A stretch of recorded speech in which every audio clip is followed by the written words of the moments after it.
Ons praat vandag 'n bietjie oor 'n nuwe ruimte vir die Bybel. Hoor hierdie teks uit Jeremia uit. Is my woord nie so nie, soos 'n vuur is die uitspraak van die Here, soos 'n hamer wat 'n rots stik en kap, Jeremia 23. Soos meeste van my tydgenote het ek ook diensplig gedoen in die vroeë 80s. Nou weet julle hoe oud is ek. Ek had die voorreg om 'n dienspligkapelaan te wees, hoofsaaklik in Pretoria, maar ook met besoeke aan die grens. En soos meeste van my kollegas se belewenis was myne ook maar wisselvallig. Dit het nie gevoel asof ek my roeping regtig uitleef nie. Ek voldoen aan die landswette en probeer inpas in die militêre kultuur. Ek het gou vrede gemaak dat my titel nou Seal Spanner is. Ek het maar probeer inpas. Die staande mag kapelaan onder wie se sorg ek was, het 'n buitengewone persoonlikheid gehad. Hy was ferm, maar vol liefde. Hy was toeganklik, maar het die troepe se streke geken. Hy was geliefd tot op die hoogste vlak van rang en sy invloed was tasbaar. Eendag in 'n gesprek het ek hom uitgevra hoe hy dit reg kry. Verstommend eenvoudig, sê hy vir my, beskikbaarheid. Jy moet lief hê, maar jy moet dit kan volhou. Jy moet vertroue verdien. Hy het vir ons 'n vars koffie van die Manasie bestel en toe vir my 'n reeks verhale vertel van soldate op alle vlakke wat hom deurgekyk het.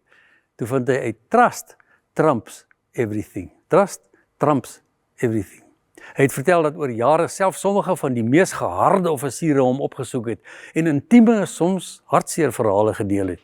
Die sleutel was konstante respek en beskikbaarheid van sy kant af.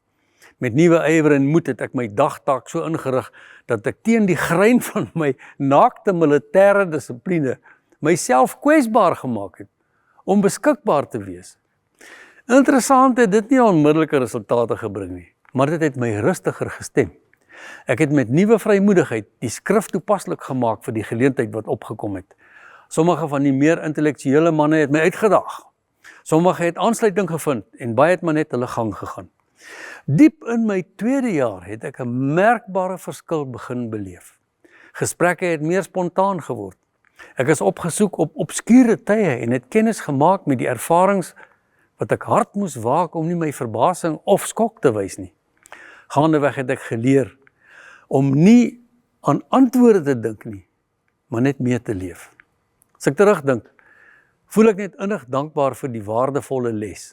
Vertroue word verdien en vra tyd en geduld.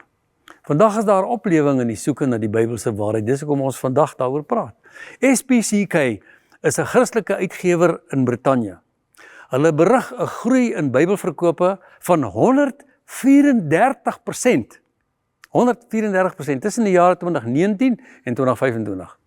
So, ons kan waag om geloofsgesprekke aan te knoop op enige tyd en plek. Die tafel is gedek. Ons kan net die skrif stylvol inbring.